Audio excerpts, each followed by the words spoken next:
nurture themselves. So the community encouraging that, the life in the community and the basis of the teachings of Christ. With those, they would able to continue to nurture themselves, correct themselves, admonish themselves. They'll be able to work out those philosophy, those things. So these are the three things that we'll look at. The article is then further divided into these three ideas. So we look at Timothy's mission, and we see Timothy's mission, it serves multiple purposes. Okay, one is the pastoral care. Okay, Timothy was sent as a pastoral figure to establish the Thessalonians in their faith. We saw that the church was relatively new to Christianity. They needed guidance and strong guidance and assurance. And Timothy met that need by providing that pastoral care to the church. The second reason the second purpose that Timothy's mission served was personal concerns of Paul. So Paul was emotionally so connected to the Thessalonian church, and you would see that in the writings of Paul as well. He talked about, he talks about as a family working there. Think about a parent who has left their children, and the parent is so in love with the family. And that is the kind of affection that Paul had with the Thessalonian church. And sending Timothy was kind of very emotional for Paul, because he wanted to get first-hand information on what's happening in this new church that I'm leaving behind. How are they doing? Are they doing well or not doing well? So those concerns, because of those concerns, Paul, sent a very close member to him, which is Timothy. There was emotional bonding. So Paul expressed his emotional ties to Thessalonians, his worries about their faith, how those ties are reciprocal. So he thinking about them and the church thinking about Paul, both are linked here. He was talking about reinforcing those emotional connections that he believes was instrumental to the Thessalonian spiritual development. Along with that, sending Timothy was confirmation of Timothy's, how Timothy is being built up. And is Timothy able to apply this was Timothy's on-job training, basically. Okay, so confirmation of ministry. So Timothy's successful mission and positive report, they further validate Paul's effort as well, confirming the ministry among the Thessalonians was effective even in his absence. And finally, tackling external challenges. So Paul aims to prepare the Thessalonians for difficulties, which is not limited to persecution. Surely there would be persecution to the church, but along with persecution, a range of other challenges. There are concerns about the second coming of Christ. There are concerns about how they will admonish people amongst one another, and so on. So all these, he would Timothy's mission to Thessalonians would consider, would take care of all of these ideas. So it's not just to build them up, but also about all the other things. His care for the Thessalonian church, understanding and getting information on what is happening there, and so on. So that's the first part of the nurturing idea of Paul with Thessalonians by sending Timothy. The next concept is Paul writing his letter. Okay, Paul writing his letter. And when we look at this letter, we see several other aspects of, and it gives us insight into Paul knowing how was letters used in that time, and Paul using that technology in light of what Christ has done, to use that medium to effectively communicate with the Thessalonian church. Okay, so there was the historical context and tradition. So Paul's letter to the Thessalonians serves pastoral care and is innovative in Christian literature. It is influenced by pagan writers like Epicurus or Seneca. So again, Paul was he effectively used whatever technology was available. So especially if you were to compare Paul's writings to other common letter writing during those times, you would see a lot of overlap in terms of style, use of language, and different methods, especially when you want to talk to someone close. He adapts traditional letter writing conventions for his Christian mission. Okay, So in the first century, letter writing was seen as half of a dialogue. Okay, so it's basically communication. So now I think in our context, I don't know what would be similar to letter writing, because our messages, SMSs, emails have become so commonplace for us. It would be as good as sending a replica of you to discuss something else. So letter writing was seen as a very close affair. Okay, so it was substituting for physical presence. It maintained friendship and offered moral instruction, included advice, exhortation, correction, etc. So those are things that the first century letter writing did, and Paul then used that medium to communicate, his ideas. So paranesis is basically a new term that we get in these writings of Abraham, and it's a common style aimed at influencing conduct. It provided traditional and adaptable advice, uh, and it emphasized reminders over teachings and used personal examples. So here you would see that Paul has a variety of uh, uh, adaptable advice. So depending upon who the person is who's receiving the advice, his method can become uh, can have a variety in it. Okay, so for people who are extremely resistant to the way of Christ and the apostles, who are in that way, Paul would use strict language like admonish them and so on. Whereas for people who are really weak and they require encouragement and support, he will talk in very soft language and so on. So this is again a common style that was there in those writings, and Paul is using those style. Okay. We also, from this letter, we find out Paul's familiarity with epistolography, how letter writing worked, and he was aware of contemporary letter writing, and then uh, he uses that as writing. Again, the concept of him being physically absent, but being spiritually present by the act of writing the letter. He uses a lot in this letter. He uses a lot of emotional depth, moral depth. He uses language to describe his relationship with the Thessalonians, especially of mother, a father. He talks about himself being an orphan, and all this he used to show that he really cared and deeply cared about the Thessalonian church. So if you look at the structure of the writing, you see that of the letter of the First Thessalonians, you'll see that the first part strengthens emotional and builds moral bonds. In the second part, he then offers direct advice on conduct. Okay, how they need to change, or the struggles that they were going through, the Thessalonian church was going through. He then addresses the conduct. So think about this. So first, he builds that even through his writing, he's showing this parental care. He's showing this relationship bond, and we're building on that bond, building on that relationship. He then offers direct advice on conduct. Okay, so he's okay, let's go ahead. So this serves as moral spiritual guide rooted in the first century letter writing, and again used by Paul to adapt to encourage a young Christian community. Now, Paul's concern for Thessalonians. So this portrays Thessalonians as new struggling converts. It notes that the empowerment of their faith by God and Timothy. Their faith was the faith and emulation of Paul made them examples in a global fellowship. You would also see that the Thessalonian church would he refers to them as many other people are seeing what you're doing and they are getting encouraged.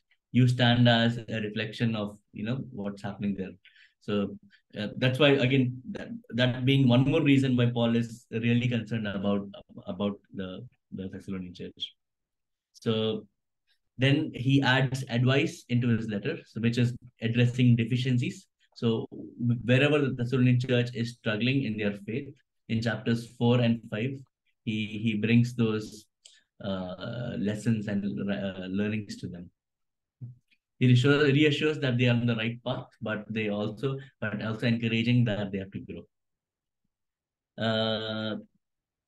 Okay, so we could also see that the methodology of Paul's advice. So he adapts to specific issues like moral philosophers. So at that time, when you look at different philosophers and their writings, uh, they would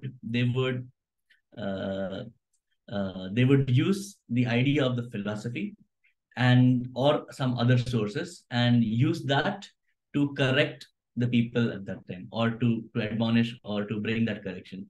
And you would see what Malherbe argues is Paul used similar concept, but in his concept he would use Christ or God as the basis and the teachings of Christ as the basis to bring about his correction.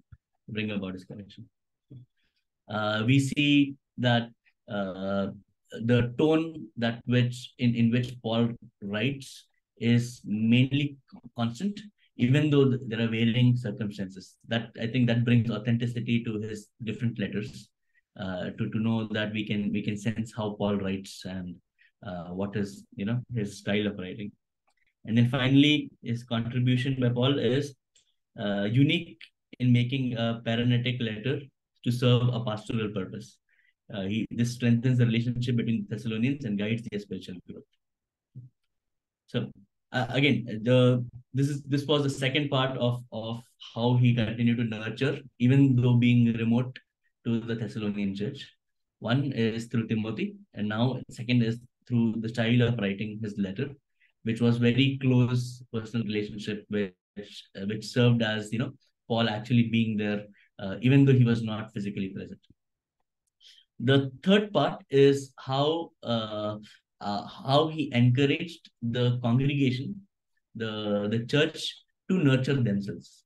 Okay, so Paul played a crucial role in nurturing the children. He expects them to take responsibility of their own spiritual growth, even when he's not present. Okay. Even when he's not there, he would encourage them to continue the style that he showed them in terms of their relationships with one another, in terms of encouraging one another. So again, think of this. Okay, the parent is there with the children, and he sets up the home runs in a certain order. But when the father or mother they're not there, how will the dynamics in the family change? Between brothers, sisters, and how will things move? And what Paul is encouraging them is continue in the same style that I taught you. Continue to have those bonds with one another, especially if there are people in the church that they are not going in line with the teachings. They are saying they are influenced by other teachings and they're influenced by other ways. He says that correct one another, admonish one another. For people who are weak, encourage them, and for people who are going really way out of line, you correct them and bring them back to the fold. Okay. So there we see the importance of interpersonal relationships. So relationships within the Thessalonian community required ongoing attention. So Paul has already given instructions on how the community members should interact with each other, specifically in chapter 4, verses 9 and 10. So Paul's community trick focus. This letter is imbued with focus on the community as a whole, not just as individual members. Paul aims to deepen the Thessalonian understanding of their community, how they should act as members, how they should nurture each other spiritually. And then we look at different ways he looks at the community. So he says that this community is an eschatological community, which means a community who represents the dimension of the second coming of Jesus. And then in that light, because I think they struggled, the Thessalonian church struggled a lot with this question, and he was addressing that, also giving rationale of how they should be working with the community. So Paul refers to the Thessalonians as a church, indicating that they are a local assembly that is called into existence by God. This community had special eschatological dimension, emphasizing its role in God's redemptive scheme. Okay.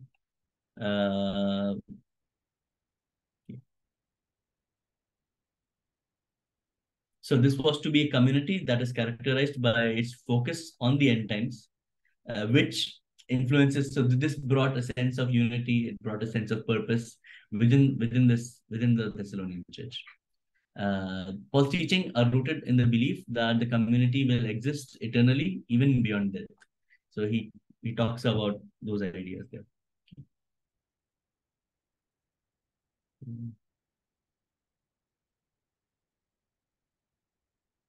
Okay, I'm just reading at this point from here now. Okay. So community relations, all aspects of conduct discussed by Paul aim at fostering good relationships within the community. He emphasized mutual care, encouragement, edification among the members in light of their eschatological significance. Uh, Towards the end of the letter, Paul talks about the responsibility of the community's pastoral care. So again, he's encouraging them to nurture one another. That's how they would grow. And as we saw earlier, he talks about that the church is responsible for its spiritual growth in that sense. And yeah, okay. So this and we then Abraham Malherbe, he also goes to see how nurture among the other philosophers work. Okay, and he takes three categories of them: Stoic, Platonist, and Epicurean. And for each one of them, he takes examples of the writers at that time. So for Stoic, there was a person called as Epictetus, and you would see that this guy guided students both on technical subjects and practical life problems. He emphasized importance of spiritual exercise, meditation. So he's talking about psychotherapy kind of things that they can do to bring about change in their practical life. So this guy talks about the importance of spiritual exercises, meditation, self-evaluation to manage emotions and make moral progress. This learning was both in group and private consultation. Similarly, a Platonist, so this guy is Plutarch, and you would see that he will encourage others in making moral progress. He stressed the need for willingness to accept correction and the importance of respecting those you emulate. He talked about those who correct others, they should be reasonable, they should be mild, they should be timely in the instruction. So well-timed instruction, and knowing, depending upon what correction is required, that category, having that variety in their teaching, in their correction, is what this guy Plutarch talked about. And in Epicurean perspective, there is Philodemus. So he talked about the friendship that was the foundational principle of the community. He talked about community leaders should have goodwill and genuine desire to help each other, and adaptation to individual psychological conditions was essential. So from these three writers, what Malherbe is trying to say is these leaders of these different philosophic communities, they were motivated by genuine friendship and concern for the well-being of the members. The emphasis was on the psychological condition of individuals and tailoring exhortations to meet their specific needs. And the recipients are encouraged to admonish, to take admonition positively and reciprocate the goodwill of their teachers. So Malherbe's argument is Paul was aware of these methods. He was aware of people's writings in those times, and you would see that Paul used similar strategies to interact with the Thessalonian church, where he's talking about his deep relationship with them. He's talking about what Jesus has done, and in light of that, he talks about direct advice. He talks about encouraging them. He talks about building them up and giving them advice on their moral life and so on. Okay, so then that brings us to it's basically continuing the nurturing part, which is the last part, in especially towards the Thessalonian church. Okay. So pastoral care in the church community. Here, Paul emphasizes the nurturing role of every church member towards each other. His advice is directed towards church as a community, not as distinct groups within the church. two aspects of pastoral care. He talks about people who are bringing that care, what is the attitude and what is the manner in which they're doing it. Okay. So the attitude should be of respect and love, and the manner should be that it should be exercised in a very gentle way, depending upon the case. Okay, a gentle way for people who are weak and require encouragement, but also admonition towards people who are going, blatantly they're going away from the teachings. Then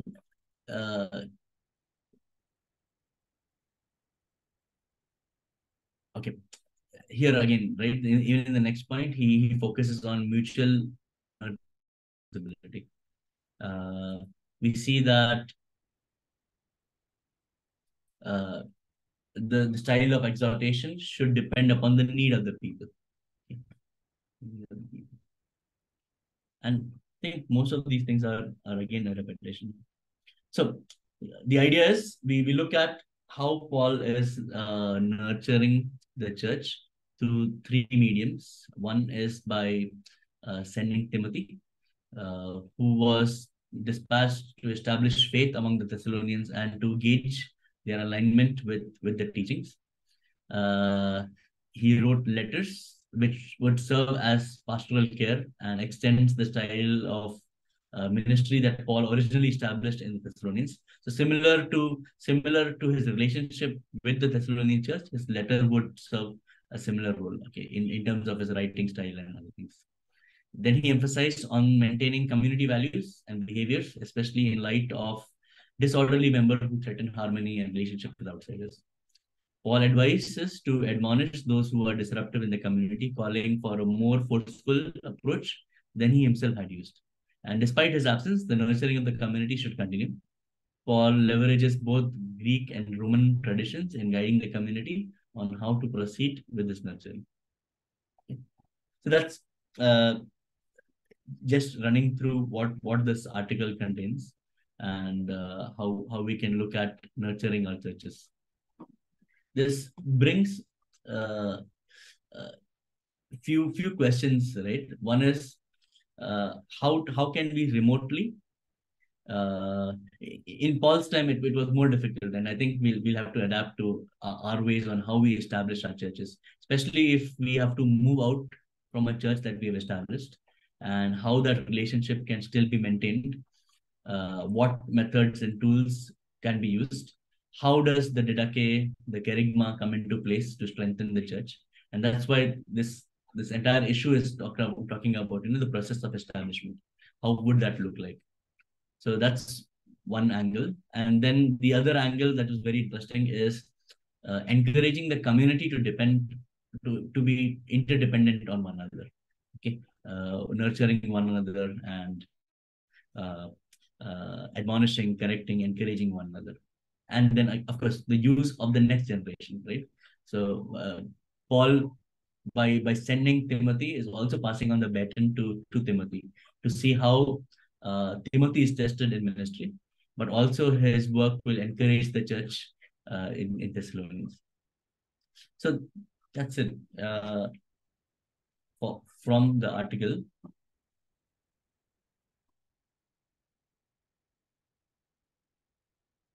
If feel free to add any thoughts or any comments or any questions that we can discuss on the article.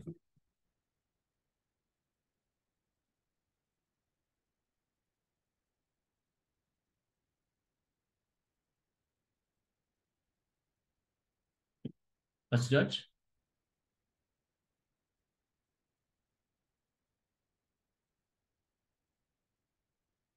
You guys can hear me, right?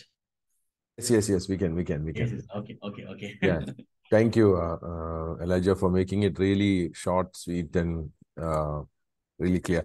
So we have to understand the relevance of this article in the context of what we are in the process of. We looked at what the Great Commission was, and we concluded in Acts that the Great Commission is the planting, establishing, entrusting and multiplication of churches. We are clear on that. We became very clear in the book of Acts. Now, in the Pauline epistles, we saw the idea of sterizo. Sterizo, or the need for establishing. So let me just put that picture again here. One second, hold on.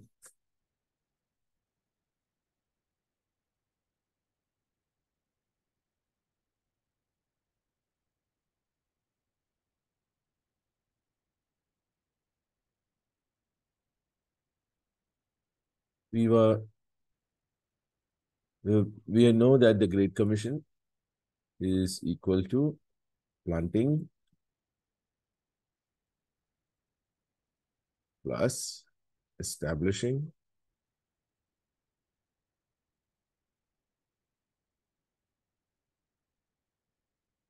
plus entrusting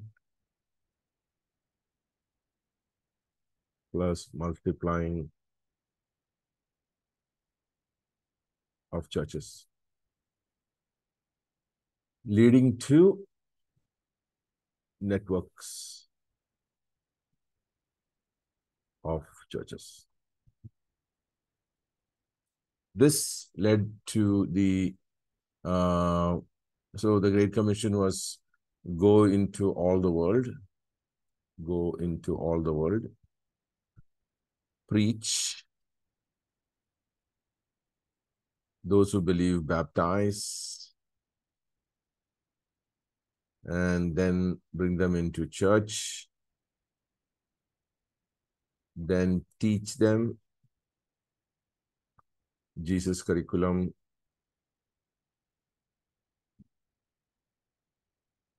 and finally obedience.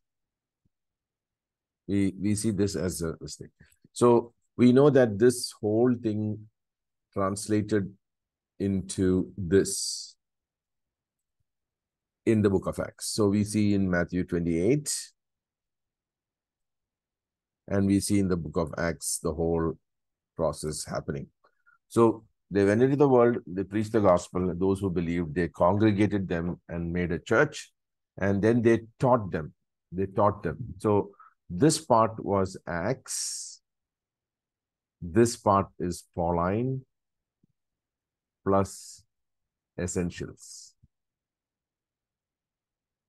And this part is entrusting is leaders, which is the next thing. So as part of the establishing process, in the Pauline course, we saw the way Paul went about doing this, basically the need for establishing.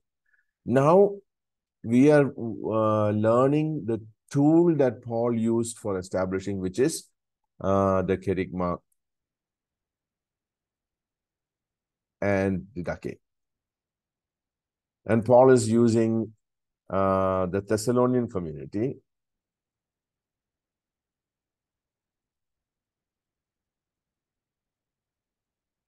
I mean, today, Malherbe is using the Thessalonian community to show us how he went about establishing the community.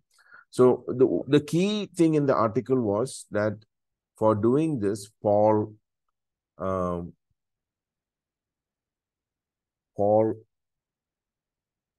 did it through emissaries.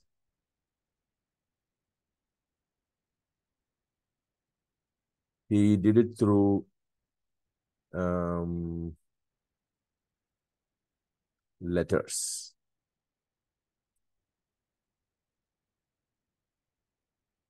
And this process led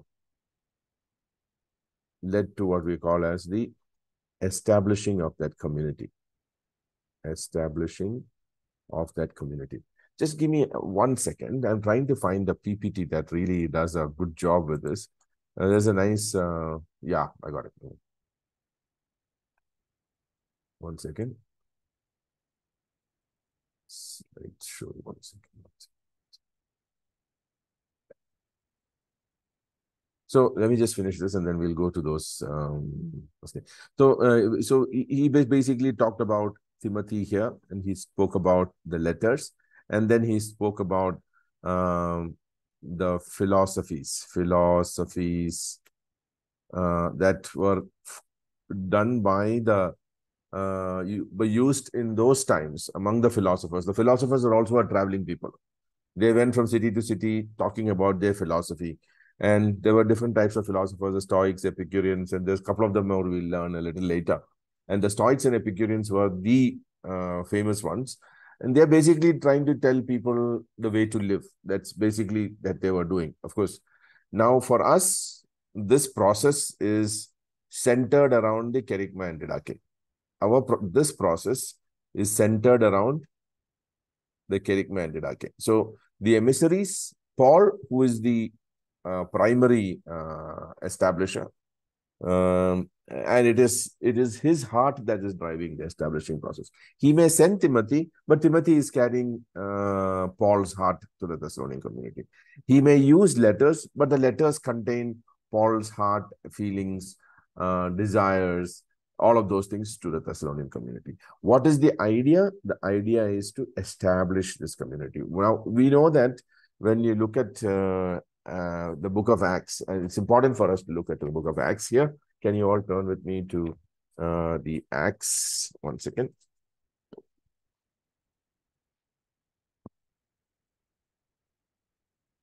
To the book of Acts, Acts 11, I think. 1 second.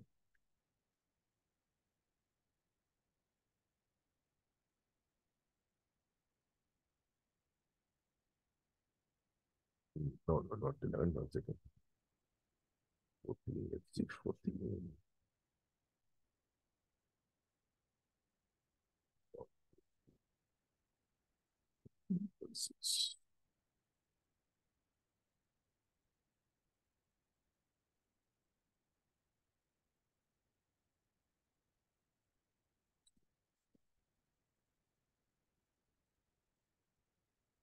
Yeah. You come to 17, Acts 17. Are we all in Acts 17?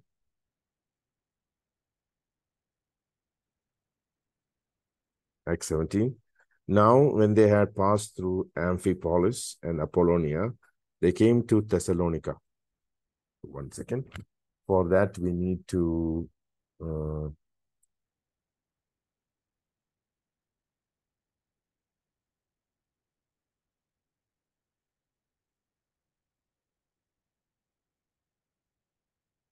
one second, just hold. Can you see where Amphipolis is on this map?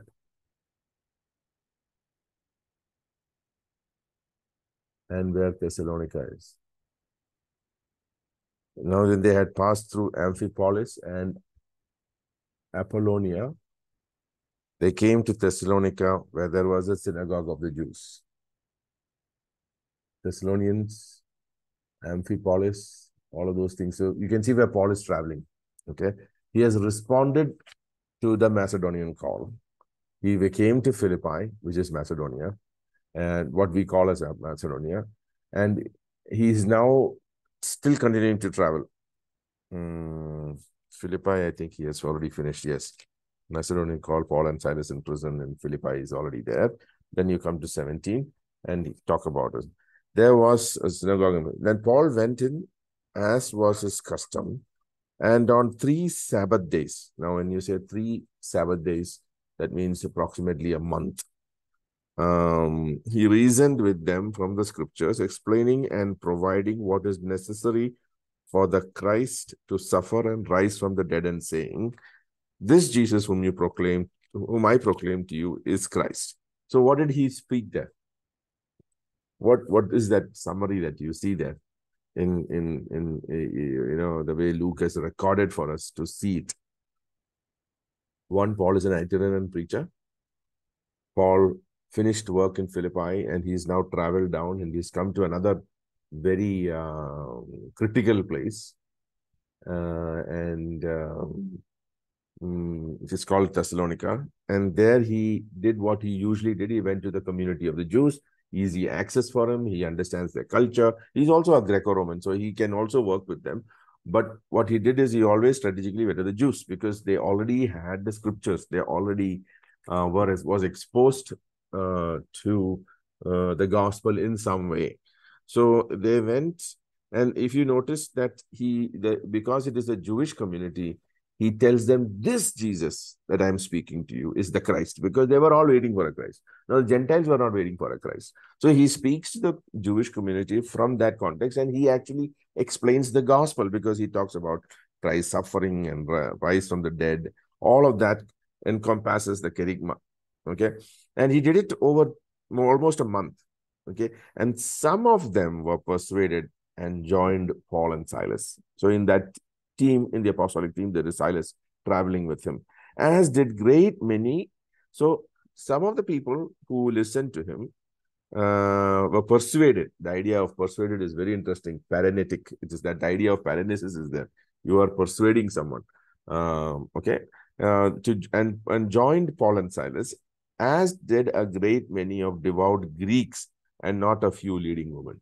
So you can see that, interestingly, possibly many of the Greeks were also listening to him, what he was teaching. And you can see that leading women in the community, that means business women and things like that, but the Jews were jealous, and taking some wicked men of rabble, they formed a mob, set the city in an uproar, and attacked the house of Jason, seeking to bring them out to the crowd. And when they could not find him, they dragged Jason and some of the brothers before the city authorities, shouting. So it's interesting now, the words that use there is a Jason and some of the brothers. Suddenly you have a family formation there. Okay. One of the brothers, let me just see. Some of the brothers before the city authority, shouting, these men have turned the world upside down, have come here also. So they carry a reputation before them, who Paul's Apostolic Team, that wherever they go, they turn the situation upside down. They create social unrest, and they create uproar in cities. Okay, so that they're bringing in the allegation from the other place that possibly the Jerusalem issues that were there. These men have created. And Jason has received them, and they are all acting against the decrees of Caesar, saying that there is another king, Jesus. And so they have developed their own prosecution. What is the prosecution they developed? That there is a competition to the emperorship of Caesar, which of course is the line that they always used for Paul and the other believers who were leading. And the people of this and the city authorities were disturbed.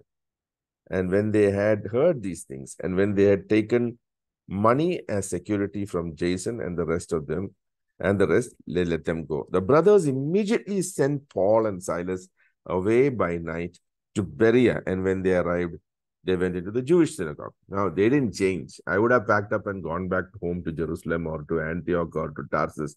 But it's interesting to notice that they immediately packed up. They went to the next place. That is the next place. So before we will stop there, but we will see, we see here that Paul had very little time to work with the Thessalonian church. Paul had very little time to work with the Thessalonian church. And therefore, Paul goes forward. I think he then comes to, I think, Corinth. He travels to Berea, Athens. If you see the map, you can see that he travels down to Athens, and then finally comes to Corinth, where he spends sufficient time. And you are seeing that from Macedonia, he has come into the Achaia province. Okay, so you need to also be clear about in your mind about the geography. Very critical that you should know the geography. When you do Old Testament, you need to know the geography of the crescent area or the crescent area, and basically the Israel part of Africa, little into Syria, into the Tigris, Euphrates, that area. You need to know those things. When you do New Testament, you need to know the geography of the 4 missionary journeys, and therefore you would be able to understand when you're hearing a name of a place, you're able to at least place it in which province it is. So you have Asia Minor, Asia, Macedonia, Achaia. Okay, so those provinces are the ones that Paul was directed by the Spirit to establish churches. So here we see that he goes and he travels and he comes to a place in possibly in Corinth, and then he is unsure of what has happened to the Thessalonian community, because he probably did not have enough time to place good leaders there, because he didn't have time to probably sufficiently teach them and establish them, so that he could draw out some mature leaders from those churches. Where we see in the Ephesian church, he spent about 3 years. Corinth, I think he spent close to about 6 months to 1 year. Antioch, they spent about 1 year. But in Thessalonian community, they didn't have he didn't have the luxury of staying there because of the persecution that came in. So, but then he reaches Corinth and he is really worried about that community. He's really worried about that community. And then he sends Timothy with a letter, so that Timothy was not a controversial figure like him. So he sends Timothy with a letter. So Timothy is a faithful worker of Paul and carries with him that spirit that Paul was carrying, his passion for Jesus and Jesus communities and Jesus teachings. And he carries that. He comes to the Thessalonian community. He hands over. Now, Timothy can speak on behalf of Paul, but to receive a letter directly from Paul is actually hearing it from the horse's mouth. So those letters and Timothy's presence there as an ambassador for Paul is like Paul coming back to Thessalonica and helping continue that process that he started, helping continue. So probably he preached the gospel, he rounded them up into communities, and he started the process of establishing the church, but he couldn't complete it. So naturally, I mean, I'm just thinking about my own journey.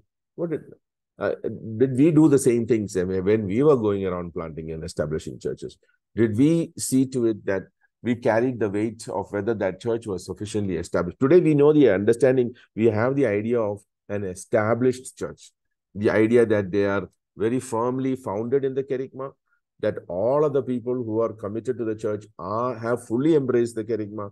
And now that they have fully embraced the kerygma, they are working on their several aspects of their life to align it to the design of Christ. So we are working through that process. And our churches containing individuals and families, the individual lives and their family life are being established. And their life in their workplace, the life in their communities, the life in the church, all of those areas, they are being established. They are coming under the lordship of Jesus. When we say under the lordship of Jesus, is a beautiful spiritual word we use, is coming under the teachings of Jesus Christ. You are submitting to the teachings of Jesus Christ. And as you submit to the teachings of Jesus Christ, you are undergoing spiritual formation. You are also being shaped to fit into what Christ wants you to be fit into. The design is basically Christ. And when Paul is doing this to that community, he is shaping that community. He is shaping that community. He is shaping it to fit the design that Christ has. So I'll just share one PPT with you, just give me a second. I'm trying to, I located one PPT, just trying to locate, yeah, I got it, yeah. Slide show from the current slide.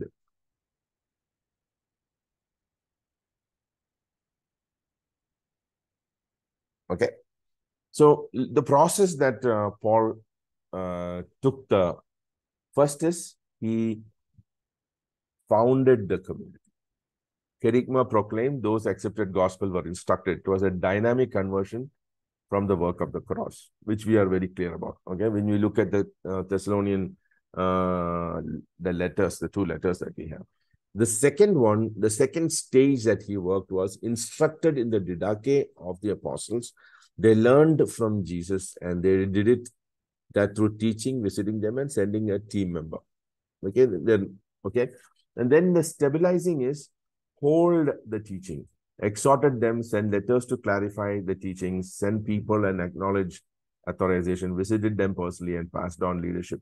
So he founded the community, he shaped the community, and he stabilized the community. One of the stabilizing thing that he did was he founded them on the kerygma, so the foundation is good. And possibly that when Timothy came back into Corinth and told, hey, Paul, these guys are still holding on to the faith. You can, in the letter, you will see Paul's excitement and that the community is still there. And the interesting thing is that it shows the efficiency of Paul in grounding a community in the gospel. That community can pass through storms and they will survive. And that community will stay. Interestingly, though Paul had very little time, Paul had founded the community on the kerygma. And because of that, he has, when Timothy comes back and Timothy tells him that, this is good. I mean, these guys are continuing to pursue the faith. Paul was excited. And Paul again sends another letter because he wants to continue to shape that community and finally establish that community. So, given that picture, given that process that we have seen here, let me just put one more picture for you. Just trying to locate that picture. Did I share this picture? I'm sorry, but did I share this picture? Yeah, you just did, right? Oh, okay. I'm sorry, because sometimes I forget to, and I'm sharing also. One second. Let me just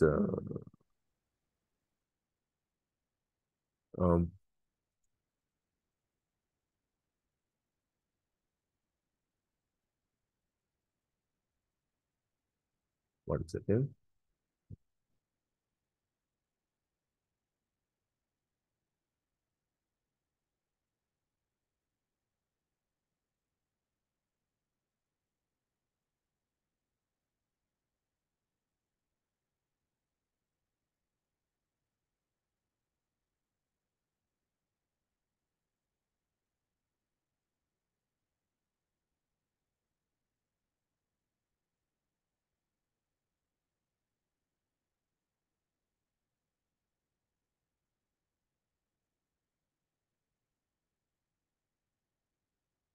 So we know this one also. One second.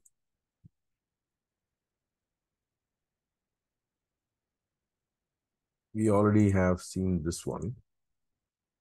So the process of building strong churches. Paul's early letters were strong in the gospel. So Galatians, 1st and 2nd Thessalonians, 1st and 2nd Corinthians, and Romans. Paul's early letters focused on that, but we also need to bring the church through the process of the middle letters, that is strong in vision and mission, and that you have the content here.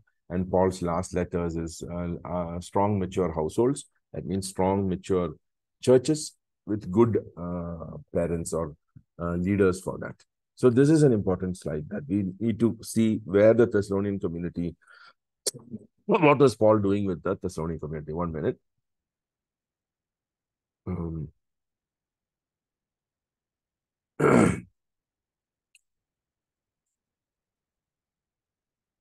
All the slides like scattered from here and there. So I'm just trying to push all the slides so that we can get an idea of what he's trying to do.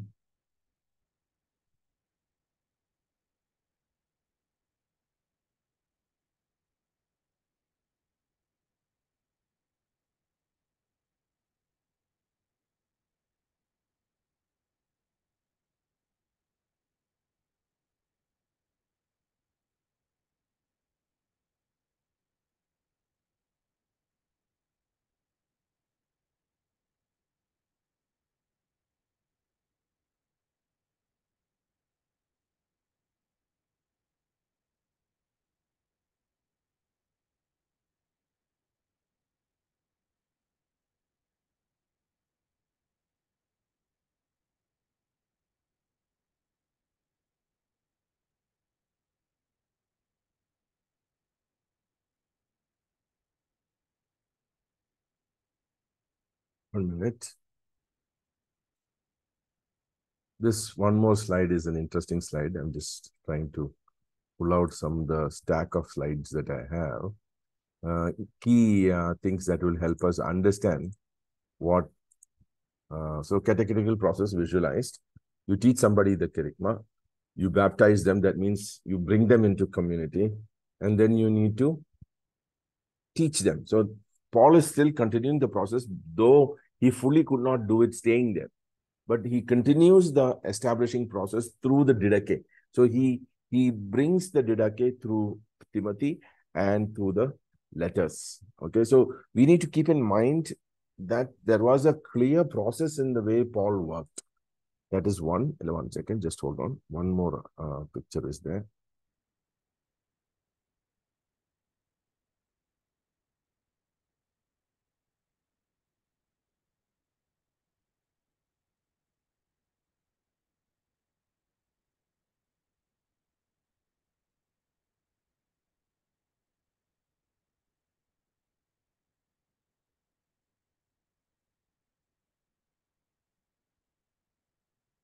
I like this slide also. It's a little more elaborate than the earlier one we saw.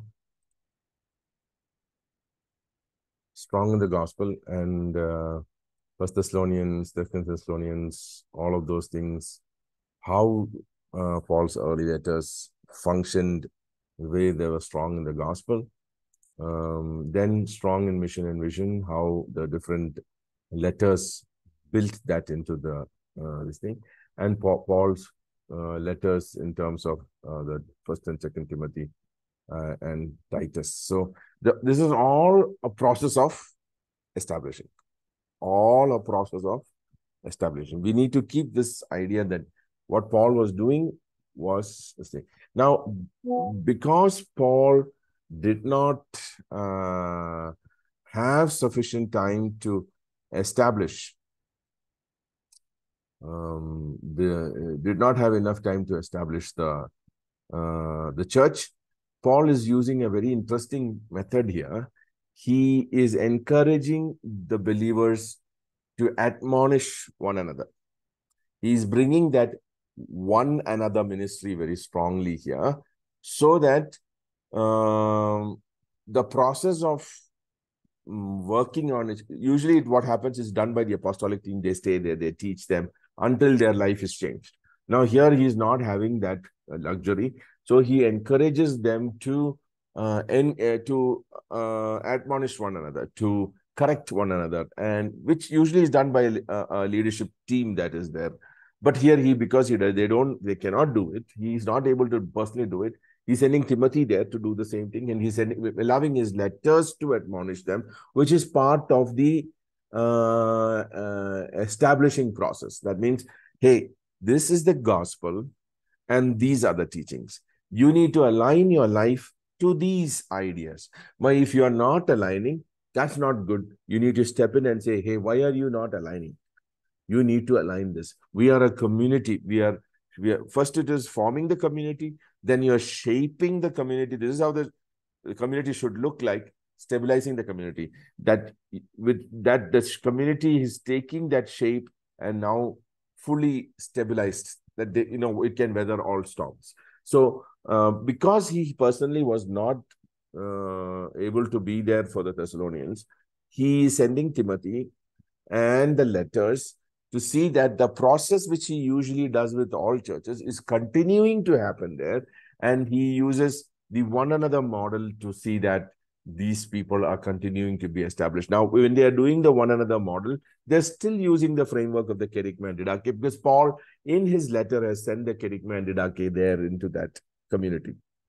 How many of you are able to get what I'm trying to say, and how technically important it is for us to, as people in the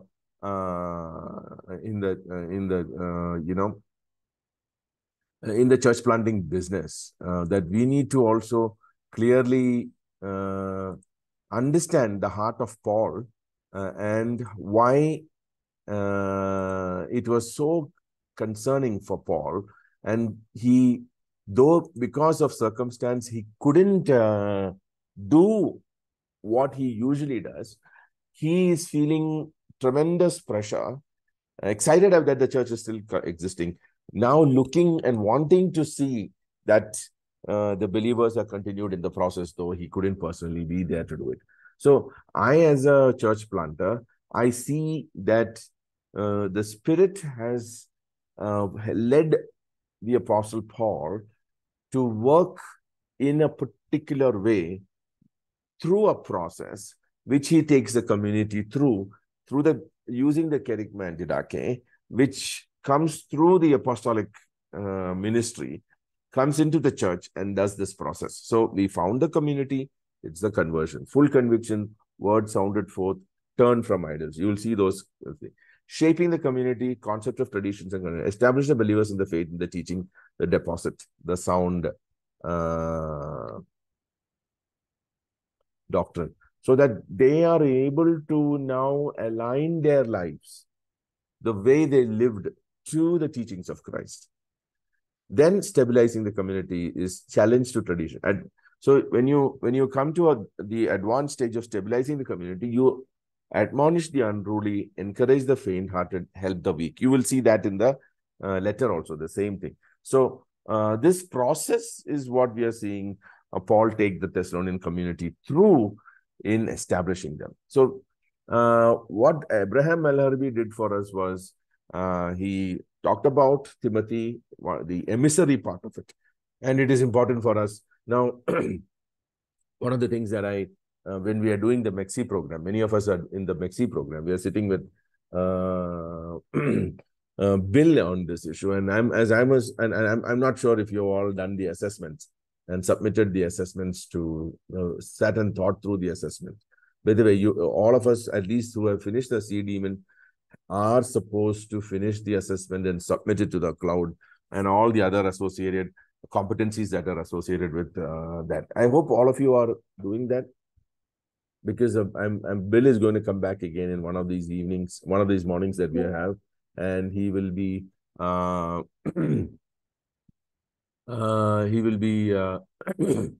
working with us to see how far we have reached in the assessment. All of us have taken a look at the assessment, at least the demon guys. I wish everybody else, we are going to do it with most of our leaders here. Josh, you're going to say something? No, Pastor, sorry, you had asked, at least I hope you have taken a look. So for that, I raised Pastor. So I know that that is little deviating from what we are focusing on, but it is very interesting the way they have designed that whole program. They may first giving us, it's like, you come to a doctor and doctor does first thing what he does is, what does he do? He asks you signs and symptoms. He will check your temperature, blood pressure. He will ask you what all you are feeling and all of those things. And then what he will do after that? Can you all tell me what he will do? Yeah, so he's going through the process of diagnosis. First, he will ask you simple questions. He will check. He will knock your, with hammer on your, all your joints, and he will check your tongue. He will check your this thing. Then, after seeing all that, he has some conclusions, but then he needs to confirm it. So, what does he do to confirm some of these things? He gives for lab investigations and radiological investigations. Now, for me, when you do that assessment, which is not a complete thing, he has not yet added the Johannine, the James, and Petrine. He has not added. He's adding it, but it's good enough for us. We have the whole of Paul's and the Gospels is there. He is giving us an MRI that we can use on our churches. So if we put our church through the MRI, it kind of tells us where we are struggling in our church establishing process. So if we all could do that assessment will not take you more than 2 to 3 hours. So if you sit in one sitting and go through the assessment, and it is so beautiful, it really gives us an idea of what the Spirit was trying to do through Paul into the churches. It gives you a good assessment tool of your church. Okay, so we need to do that. Now, in the same way, we need to see as we do this in the context of the essentials, we are still seeing how Paul established the Thessalonian community. He used the kerygma and didache. Now, we are in the process of figuring out what is the kerygma and didache. We need to articulate that and how they used it. So the first one was, the issue 1 of Unit 1 was the fact that there is a didache, there is an instruction, there is a thing that we concluded. Now here we see in the issue number 2, the process by which Paul used these tools to establish the church in the sound doctrine. So we must be able to understand the flow. And Malherbe's article was so beautiful to show us how the emissaries and the letters, how they functioned to nurture that community, to bring growth in the community, to bring maturity in the community. When we say, I nurture my child, I am working with my child, loving that child. Can I just show love only? Hug the child, kiss the child every day, full time. Will that bring the growth in the child? No, the child has to be taught. Most unruly person would be who is not taught. So you need to teach the child and then establish that child. And as the child is understanding concepts and maturing, he knows better how to engage with people, better know how to relate and live in a community. And then he knows how to what is the importance of values and ethics, and how that would help in building a strong community, because you have one strong representative in the community who has core ethics and values. And in our case, we know that our values come from the gospel. Our values come from Christ. Our values come from the kingdom ethics that Christ actually portrayed and wanted the apostles to teach. And that's and here we are seeing how that Thessalonian community was put through that process so that they became a stable, mature community. Okay, I'm going to stop there. I took you through an understanding. Does that make sense in context of what we are trying to do? I would like some comments, some reflections, some thoughts.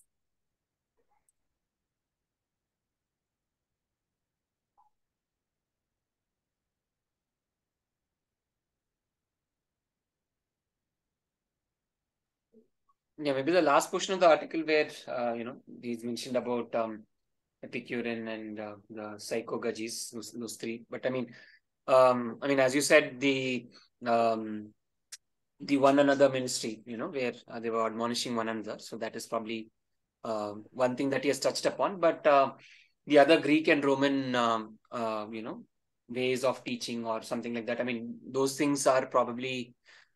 Is this an assumption of the author because, or is it actually there in the text per se? Because I think admonishing is definitely there, but the other part, the other school of learning, Greek and Roman methodology, is that also there, or is that something the author is saying maybe that should have been there because it's probably not there in the text? Yeah. So what they are trying to do is, so we have biblical and extra biblical material. When we go to study the scriptures, we also study its context. Where was Paul getting these? We know that Paul was led by the Spirit. But ultimately, what the Spirit used was many of the skills that Paul already acquired. And the Spirit used them as tools. So what the author here is trying to do, who is a researcher of early church, he's an early church researcher, like Robert Banks. Abraham Malherbe also has done a lot of work looking at the early church. So when he is saying that, hey, there were philosophers already. There were philosophers already existing at time. They had different schools and they were having certain values or certain things that they were doing. We don't know whether Paul took it from them or not, but he's giving you a context. Well, this is not Pauline uniquely. Paul also, these were done by other philosophers, so that we are also understanding that there was a way that things were doing there. But what was unique to Paul is what is critical for us. And the author points out that Paul was very clear to present Jesus Christ. Christ made it the defining thing for him. And the community was not aligned to the philosophies of that world. The communities were aligned to the philosophies of Christ. That's the key. Now, Did Paul use some of those methodologies or the philosophers? Possibly, we don't know. We don't know. Paul would have used some of those things in terms of, but in 1 Corinthians, there is a later article, we will see that Paul is actually telling, hey, not the wisdom of the world, but the gospel. He's actually saying that, hey, we don't need the philosophies of this world. We just need the gospel. In 1 Corinthians, the beginning of it, he starts that with that argument, which we will come into a later topic. We will be studying that in detail. I think in shepherding and counseling, we will be studying that whole thing in a detailed way. Okay.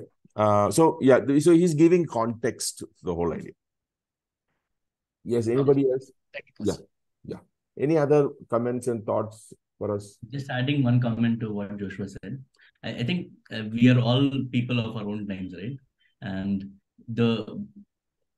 let's say any media that we in our generation will create will have effects of our culture, irrespective of we are actively doing it, or even if we're not thinking about it, our words, our terminology will relate to our culture. So if you tell us how does the world operate today, we'll talk about the solar system, we'll talk about the Milky Way galaxy and things like that. And these are concepts that did not exist earlier, but our culture speaks them.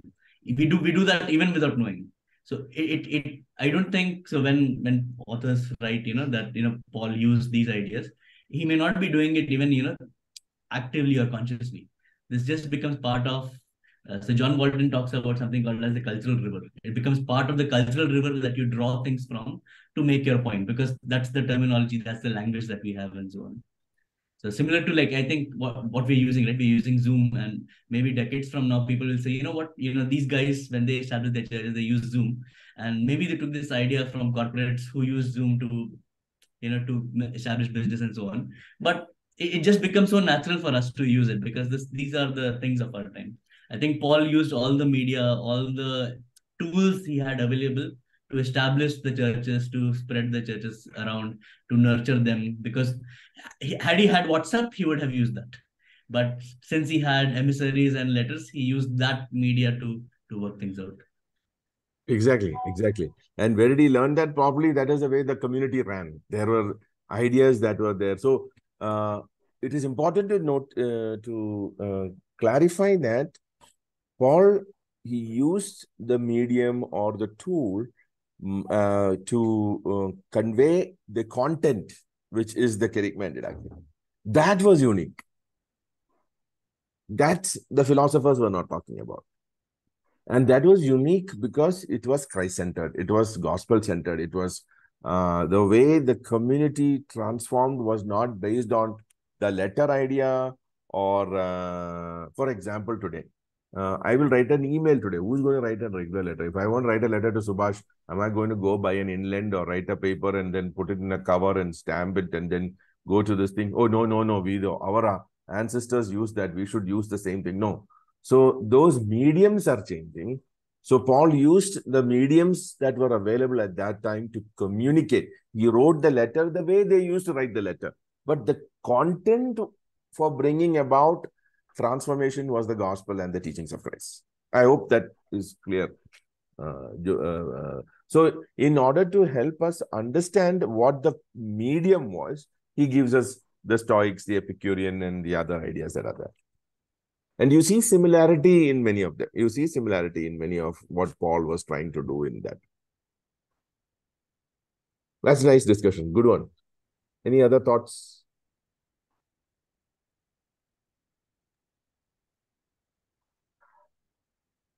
How do we apply, not thought, in questions, right? In our cases, how do we establish our churches? So one is surely through the teaching and setting people up through the kerygma and didake. For, like, especially this part, right? Paul is not able to meet them, and still he has the need for encouraging them and nurturing them. How does this apply to us? So maybe for you, Pastor George, you have, let's say, started a church, and now you don't have any bandwidth to go back there. How would you encourage and continue to nurture and see that the church is still building up? So for me, just trying to put this in context so that we can see how we can apply it. For example, yesterday Acts class, it's very critical for me to that batch to continue. And I couldn't make it there. But I know a person equally competent, has captured the paradigm, who can take that maybe possibly better than me. So I told Elijah, would you be able to do it? So I delegated that responsibility to another brother who has the competency to do that. Or in a little, now this is the place where I'm working on, and which the picture will be more clear when we do leaders, the next course, is that Paul built an apostolic community, which we don't have today. I'm slowly forming it. As for example, I have invited Elijah, Alvin, a couple of people. When I say Elijah and Alvin, it includes their family also, I'm talking about, to move with me. Right now, Elijah is taking care of a cluster. I don't take care of the work in HSR, I mean, in the Whitefield Telugu. I'm not looking directly into what they're doing in the castles, because I know Elijah is fully competent to handle that, and he's nurturing that community in this. So, but still the problem is Elijah is still the pastor of a local church. He is operating as an elder, chief elder, as well as an apostolic community person, which will put tremendous burden on Elijah. So, which Paul didn't work like that. Paul was very clear that Paul created a community that was able to move around, address the issues in the churches, and continue the establishing process. Because churches continue to need to be. Otherwise, you'll see cracks coming up, which Paul talks about in 2 Timothy. So, this apostolic community is not there for us, for me, as of now, in the network of churches that we are, which I am now talking. I don't know if Elijah and Daisy and others who are sitting with me regularly, you are hearing me talk about build an apostolic community, because I know when we look in the design of what the Spirit did with Paul in the churches, the area that I am currently lacking is I'm doing this alone. We have 14 churches. I am still doing only one person who is still trying to do. Fortunately, I am not pastoring any local church. I still did a stupid mistake of saying I will take over HSR for time being. But because of that, HSR is struggling. They are not able to see me. They are telling me, Pastor George, you are saying you are the pastor of this church, but we see you only once in a month, maybe once in 2 months. Why? Because I am still running around trying to help the other churches. So why am I not able to do it? Because I've not raised up an apostolic community. So imagine by the end of 2025, which we are looking at another 7, 8, 10 churches to be added to our network, which we are going to plant and pioneer. What is going to happen? Am I still going to be the only apostolic community person? Will I continue and will I survive? I will kill myself. Imagine that along with that, I'm pastoring and looking at one thing. So the brilliance of the Spirit, which now I don't want to give glory to Jeff or glory to Paul, but the brilliance of the Spirit in the way he designed the structure, the leadership structure that took care of this thing was the local leadership and an apostolic community. So the local leadership fully responsible for the work in that community. The apostolic community came, planted it, established it, placed the leaders. That stopped there. And now that leadership community is going to nurture that community. Apostolic nurture was there. Apostolic nurture slowly faded. Local leadership nurture came into the process. Now, when I try to do both, I kill myself. So I need to build that apostolic community. And I need to understand the process by which the apostolic, which is what we are looking at today. Paul is an apostolic community person establishing the Thessalonian community. He uses the traditions, the instructions, the kerygma, the didache, all of it to see that the community is established. And then when Paul moves, he uses tools to see that this community, which continues to receive the nurture, till there is an established leadership structure there.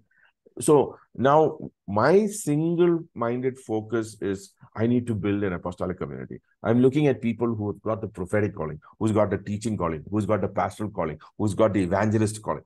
So I know that the team needs to contain this to equip the saints for the work of the ministry. Until they come to the full maturity, Ephesians 4 you're talking about. And so that idea I am also working with. I'm also a work in progress, still learning, but I can see that the logic in that design of having an apostolic community and a local leadership community. And that together would, I think, go a great extent to stabilize, not individual churches, stabilize the networks itself, which is very, very important for us. And I am slowly seeing that need. So wherever there is a pastor or a leader who is pastoring a church directly and also doing the apostolic work without a team, I can assure you, he will undergo burnout, he will collapse, his life will get destroyed. I'm assuring you and guaranteeing you, because I can see that happen in my life.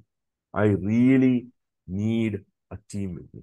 I'm really looking for the Timothys and the Silases and the Epaphrases who can do this work.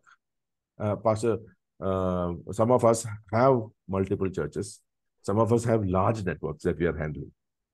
My question may be to all of us who are handling these large networks. I'm talking about anywhere more than 5+ churches. 5+ churches are handling large networks. Is there anybody that you have that you take along when you visit these churches? Is there anybody who can go on your behalf and do for that church what you would do? Do you have a community that you are fellowshipping with that carries your vision and understanding that is needed for the churches? Can we answer those 3 questions that we talked about?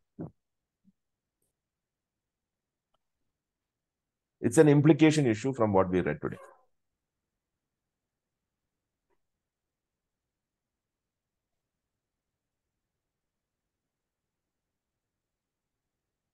Anybody with more than 5 churches can speak.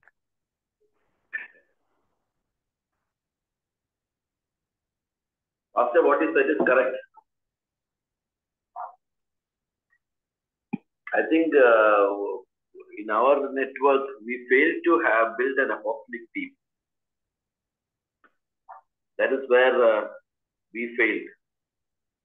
Because now I've seen, after establishing about 40 and odd works in Kerala, we do not have any, apostolic team to oversee the flaws in each church. And slowly we see that one by one, certain churches are coming to me and say, Pastor, I would not be able to pull on this church. I would like to close down this church because many other people do not come there. Or, there's the downward trend of the people gathering, people not coming anymore. But if I try to tell them, you have been called for that and all that, it's not easy. Because, what you said is right. There's no apostolic team to evaluate the churches, what they have established, and, help them to navigate through the multiplication process. All those things we lack. So that's what I felt. We need to have an apostolic team and evaluate from time to time as to how to develop and grow the church. Pastor Joseph, you have 40 churches. Imagine, that's a mega network, actually. It's a big network. All of these other things we hear reports of 40,000 churches and all, please, that is not authentic networks.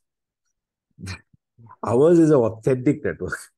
Ours is a classical, Jerusalem, Antioch, Asia Minor, that is Pisidian Antioch, Ephesus, Philippi, Corinth. We have exactly that as New Life Fellowship. So our predecessors also, as I am studying the journey of New Life, our predecessors also fully did not see, because most of our predecessors, I know Sandeepan is going to get in and kill me right now, but anyway, I'm just still going to go ahead with that risk of that happening. They all struggle. I saw all of them struggling because they continued to pastor local churches. So when you are pastoring a local church, you have to completely give your full self to caring for that church. And when you care for a local church, when you are completely giving everything to that church, you cannot give anything. There is nothing left to give to the other churches. There is nothing left to share with the other churches. So when I hand over this to a local leader that I have developed and nurtured, and I move out and even if I have moved out of my local church and I'm moving among the churches, which I did at this point, I don't pastor any local churches because currently one is like going through some struggle. So I'm landed there as an apostolic. There's nobody else to be there. Because if I call Alvin and Daisy, who is maybe competent as much as me to go and help HSR, which I did, but Alvin and Daisy is still stuck in their local church. They are fully giving everything there. And then I am stretching them to continue to help me with HSR, which is not the right thing to do, actually. Then, so again, I end up moving. So what is happening? I'm seeing many of my churches not being nourished properly. So I have created ideas and tools wherein which I am able to give nurture. Some of us know that we are doing what we call as an accelerated leadership development track, which we are using now because I can't visit all the churches. I don't have an apostolic team. I bring them all together and I can speak all to them, which is not the right model, actually. I need to be in their churches. I need to be sitting in their communities and understanding their communities, their local challenges. When they come to LDT or to a conference kind of a scenario, they are grappling with the issues, but I fully will not understand unless I sit with them. So as an apostle, but if I had, let's say, now here is my dream. Suppose imagine Elijah, Shruti, Alvin, Daisy, and let's say Pastor Luke and his wife Rachel. All of these people I had, and Pastor Luke. Imagine Luke is the evangelist, Elijah is the teacher, Daisy and Alvin is the pastoral community. Okay, we need just a prophet now. So imagine I'm able to find a family that is prophetic movingly, and all of us are moving, carrying the different needs of the churches. What would happen to these churches? What would happen to these churches? And all of them are carrying the common idea of kerygma and didache, the teachings. They're carrying the same ideas. They're not carrying anything different. All that they would go is go and assess the church. What is the situation? Are they fully embracing the kerygma? Is the kerygma being affected?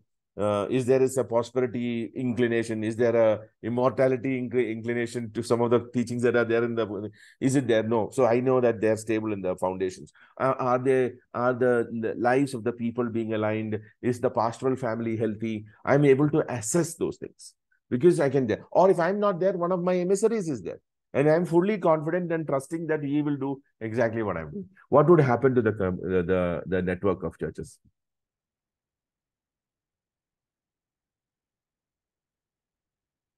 One, yeah, Elijah, you want to say something? Yeah, just answering. I think they'll get fully established. Exactly. There's someone to parent, right? And see where they are lacking and get established. And initially, I was finding it difficult to hand over a church. I overcame that. I handed over a church. I had difficulty in handing over a network. I did that also. But what I figured out is I have not been able to develop an apostolic team. I can't see it. I have been always trained to be a Rambo because my predecessors were mostly all Rambos. I had a Pastor Sam. I mean, he's no more with us, but still, he's the father whom I can speak on. At one point, he was the only itinerant person in the entire community of almost 150 churches. Can you imagine what it would have done to him? His entire apostolic team were all pastoring local churches. So what would he do? I'm just looking at it and I know, again, I'm going to get short here. Somewhere in the network, there is a problem.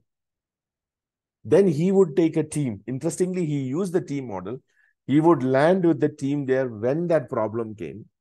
And the team and him in a multitude of counsel would address those issues. But the team is not available for him to run and do the work he was doing as much as he could, which I think stretched him beyond his difficulty. I was there with him up until the last day. I know it pulled him apart. It stressed him because he was overseeing 150 churches. Now, of course, there were regional leaders who were handling, but many of our regional leaders were already pastoring local churches. So they were struggling in this. Some of our regional leaders are overseeing local communities, not taking care of local churches, but they don't have an apostolic team too. They are also solo Rambos because we are following the same model of I will be a local church pastor and I will be taking care of a network. So inevitably we have developed this model of extreme stretches that I think is fracturing us, our families, our churches, and our networks. So I think this idea of Paul was not able to go there. Paul sent Timothy because Paul was in Corinth working on the Corinth church. Imagine if Paul in between left the Corinth church, ran to Thessalonica, what would happen to the Corinth church? But Paul had able men with him that he could send to see that the churches were established. I think that is the critical thing is that all of these emissaries followed the same process of establishing in the gospel, stabilizing the community, and founding the community, shaping the community, and stabilizing the community. They use the same tools, the kerygma and the didache. They were all working with the same vision, the same understanding that Paul did. That was Paul's confidence. Paul, for that, I'll give you a proof. I'll give you a proof. It's a beautiful, beautiful text that I came across through one of the studies that I'm doing with Michael and one global gang is sitting together and doing it. Is mind-blowing what Jeff has written. Let me just take to 1 Corinthians. 1 second. 16, yeah. 1 Corinthians chapter 16. So I couldn't see this, but after doing 2 Timothy with these guys and some of these discussions that came along.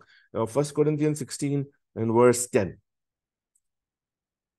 He's writing to the Corinthian church, and now he's moved from Corinth. He is sitting in another place, and he's saying, are you there in 1 Corinthians 16 verse 10? When Timothy comes, see that you put him at ease among you, for he is doing the work of the Lord as I am. What is that? What does that indicate? What do I draw from this? Hey, here is Timothy. Is a perfect replacement of me. He will do exactly what I'm doing. He will teach exactly what I'm teaching. He will travel with you the same way I'm traveling with you. He will help you to reach the destination that you're supposed to reach exactly as I would do. Would that be a good interpretation of that? Now the question is, do I have somebody like that? I can see people who are around me who are very, very powerful, carry the same spirit and this thing around me, but I can't pull them. I know yesterday when I pulled Elijah into doing life, and I was carrying the guilt in me because I know he's doing an amazing work in this local church. He's multiplying it. He's, he's working hard on it. And now I'm pulling him into an apostolic role of teaching multiple churches and networks. I could push him into a place where he would have to sacrifice his time with his wife, his children, and his time because the rest of the days he is fully packed. Can you see my problem that I'm facing? Am I going to stretch my people to destroy them in the name of gospel? I shouldn't do that. So we need to go to the design of what Paul did. Okay. Any comments, thoughts on what we discussed? And we will close for now. I think we've done a good job today. Thank you, Elijah, for that summarized view. If you can drop that for us, many of them here are not going to read this articles. At least if you drop it, we can go carry that summary with us. Any comments, thoughts? Subhash? So, as far as this article, we are building the community based on the current philosophy and culture of that community, right? No. Again, that's the wrong way to understand that. This is an article that is helping us understand what was Paul's world. We are always establishing the community on the gospel and on the kerygma. The kerygma and didache. We are never changing that. Yeah. But I may use Zoom. Yes, was using the current philosophy. No, he was not using. He was not using the philosophies. He was using the method that the philosophers use, like I'm using Zoom and maybe another guy down the road is using it for something else. The content delivered over the medium is the gospel and the didache. But I can do it using Zoom, right?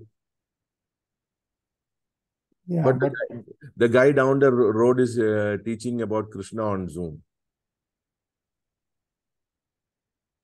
But the content is the thing that matters. Are you able to get that, Subhash? Yeah. Paul used letters. There was a way that the people at that time wrote the letters.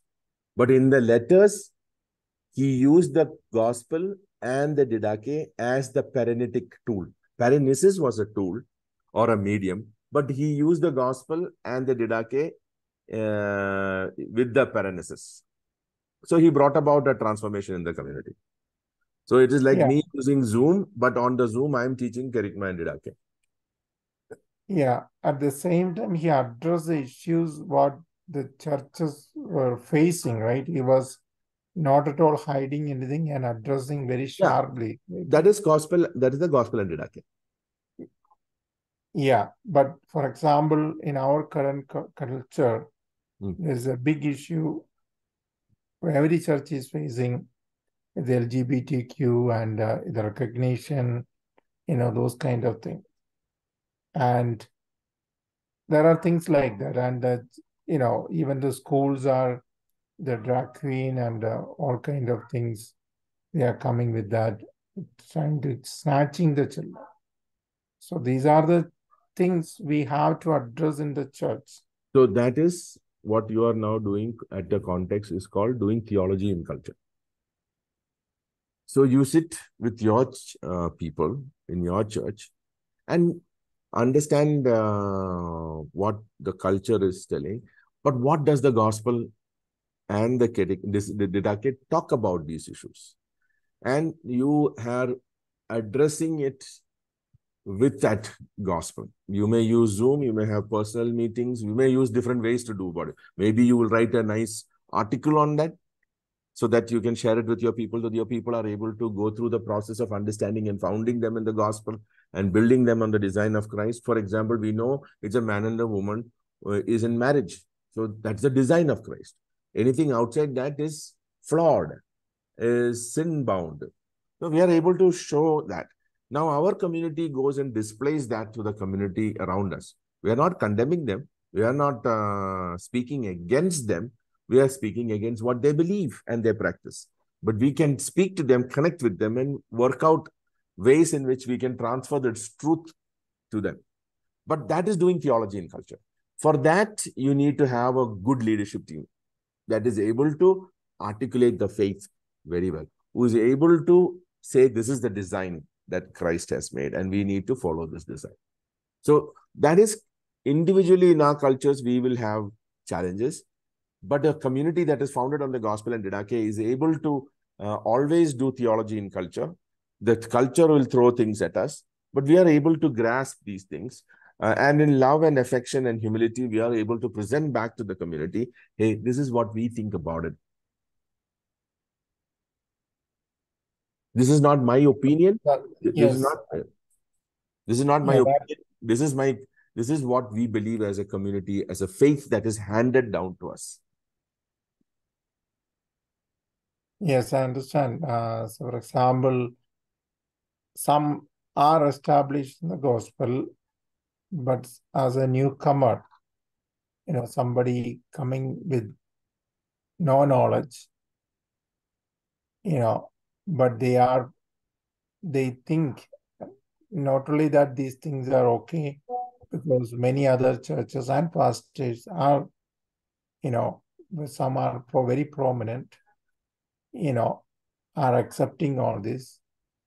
So all those kind of things, then still we continue teaching what we are, and then if they are not happy with it, let them go, right? Absolutely. We can't do anything. But you read Paul's story, it is interesting. Demas, who he had actually mentioned in some of the letters, he says that Demas was with him as a co-worker. But in 2 Timothy, he says, Demas has left me. A couple of these guys, Philogenes and other ones have left me. Many people left. Many leaders with him. From his apostolic team members, many of them left. Many of his local leaders have left. All of those happens. Many of them left. There was a story that he says, he talks about, where he says, this particular person opposed me. If you read 2 Timothy, it says that he opposed me in the teaching. Be careful of this guy, but he opposed him. For Demas, in love with the present world, has deserted me and gone to Thessalonica. Then he says in another statement, beware.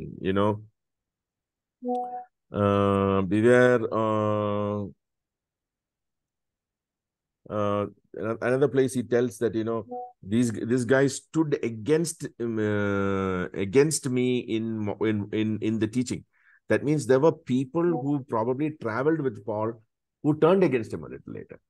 All of those are part of the faith journey that we have. Many will fall away from the faith. Many will talk. But 2 Timothy 4:10. Yeah, 4:10. Yes. Yeah.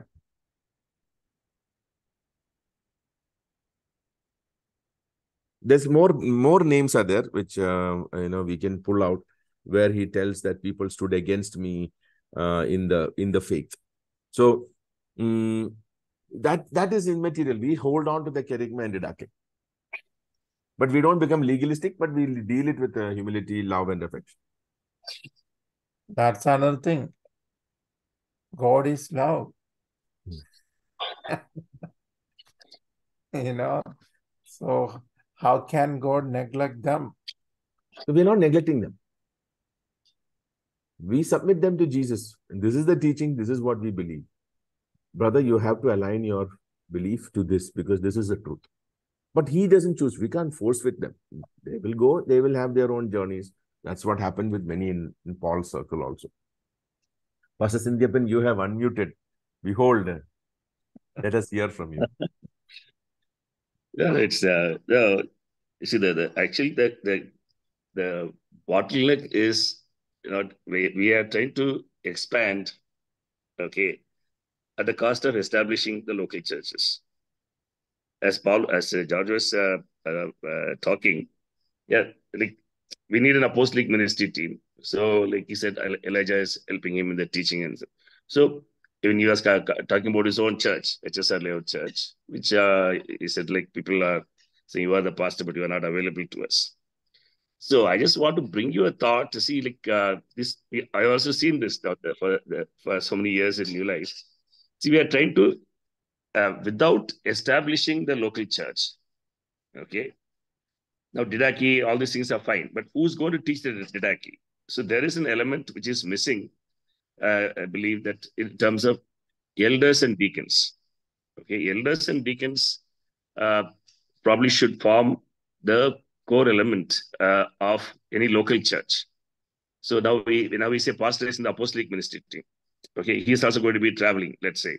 Okay, so now who's going to take care of the local church?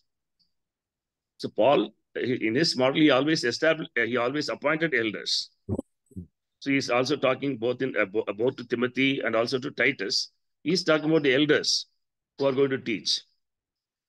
That is one thing that we have to see. Now, George is exactly right. Now, if a person is not taking care of the local church, or a person is having more than 5 churches and he's trying to oversee, like Pastor Sam having 150 churches and trying to be the one man who had to go for the traveling.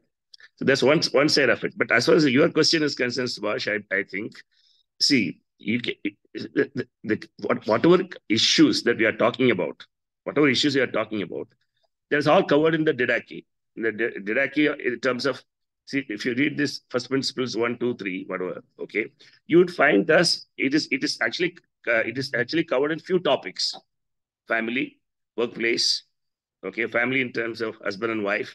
So the cultural issues will be definitely handled when you teach them what is marriage, what is family life.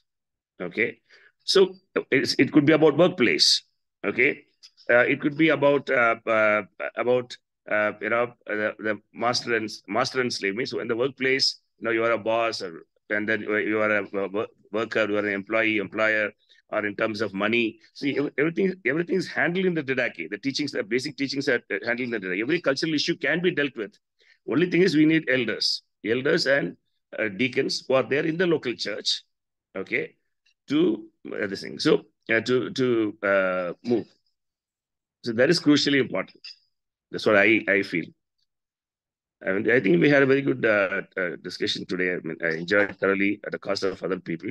I didn't read, but it was a very good presentation. Pastor, that's a very good point you made. As usual, you have so much wisdom because of your experience. So is the problem in the leader developing an apostolic team, or is the problem in that he is not able to raise a good team or a good leader or a set of leaders to replace him so he can become an apostolic? There are two challenges here. And I really appreciate Pastor Sindhyapan bringing that issue. I, as a pastor or a pastor leader in a local community, how much am I able to love and care and nurture these people such that they become mature and competent than me, as much as me or more than me, such that I can confidently, with trust, hand over it like an inheritance of a father or a mother would hand over an inheritance, hand over that church to this thing, move to the apostolic community and start moving among the churches.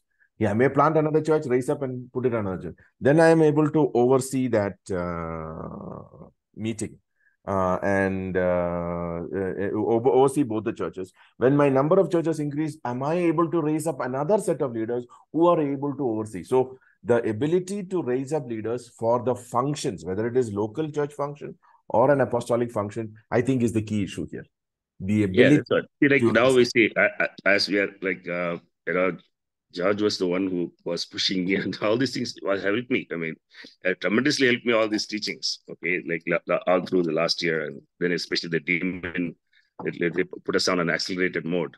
The thing is, like, now we are trying to raise up apostolic ministry team on the one side, but at the same time, we realize that local churches are going to crumble. Local church are going to crumble if we don't have leadership. So that's why we have to only follow Paul's model, okay?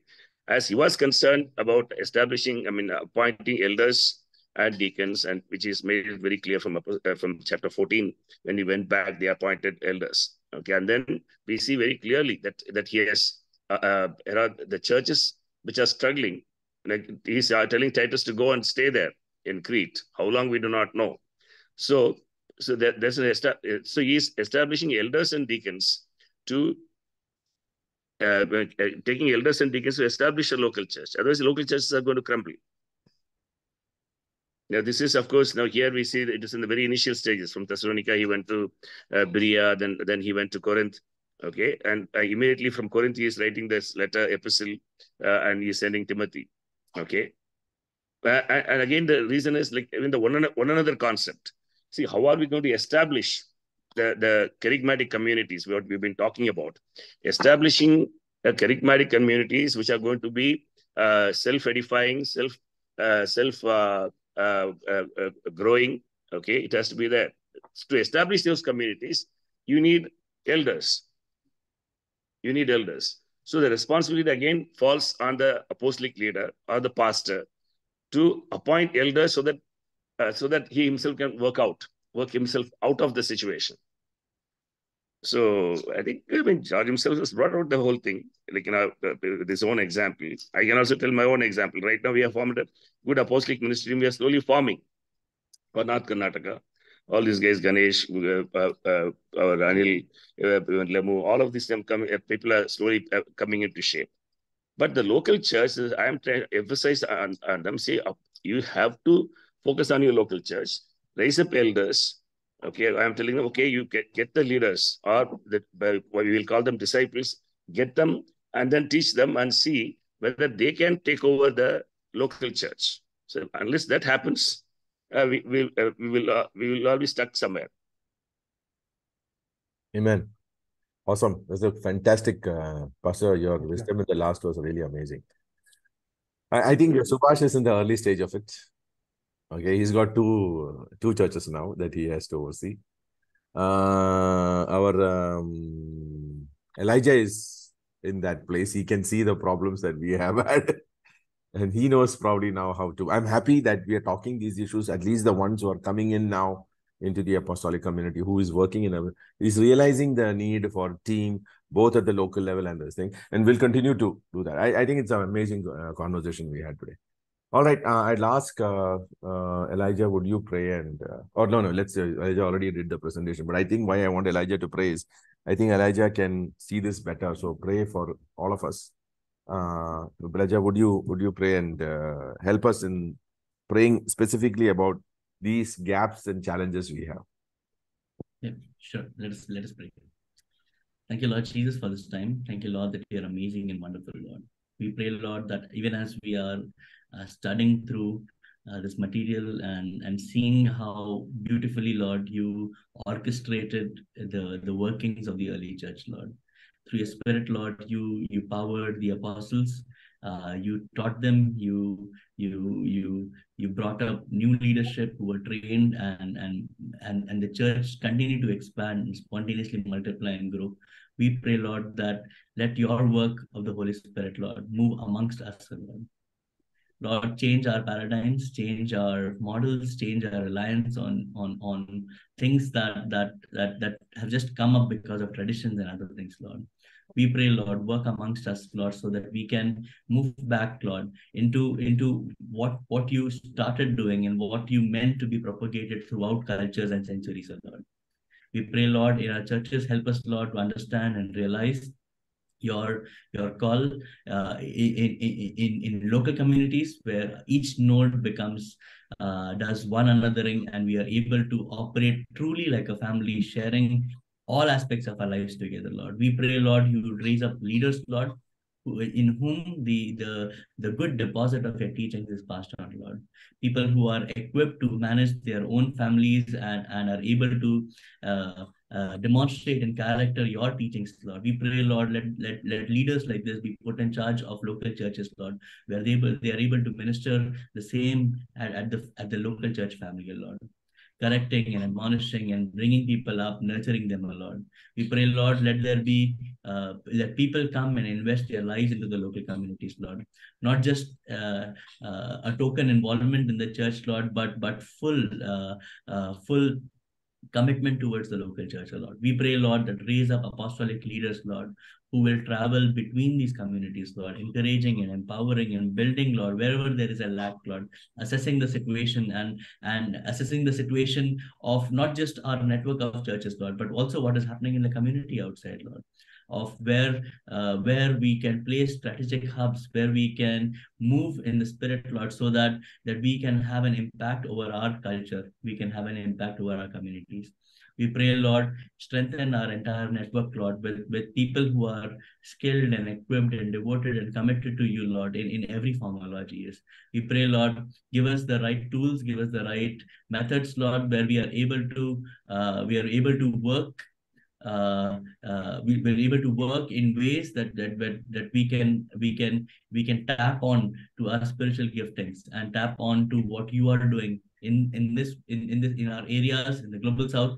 We pray, Lord, that increase our boundaries, Lord, where we really become complex, Lord, in terms of our network, which we already have throughout the network of New Life, Lord. We thank you, Lord, for the work that you have done through great people of God, Lord, who have committed and submitted their lives for you, Lord, and this establishment of this wide and long and totally spread around network, Lord. We pray, Lord, strengthen us, Lord, so that each of our nodes and hubs, Lord, will continue to spontaneously expand, Lord, in these areas, infiltrating into new areas, Lord, where the gospel has not penetrated, infiltrating into areas where people are really struggling and they need you, Lord.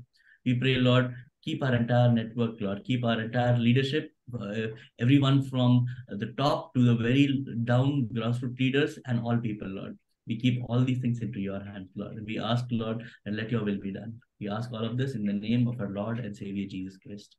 Amen. Amen. Amen. Amen. I really felt like a first century community today. All right. Yeah, it was a good discussion. Okay. Bye-bye. Thank you. Bye. Bye-bye. Okay. Have a good day. Bye-bye. Good night, Subhash. Good night.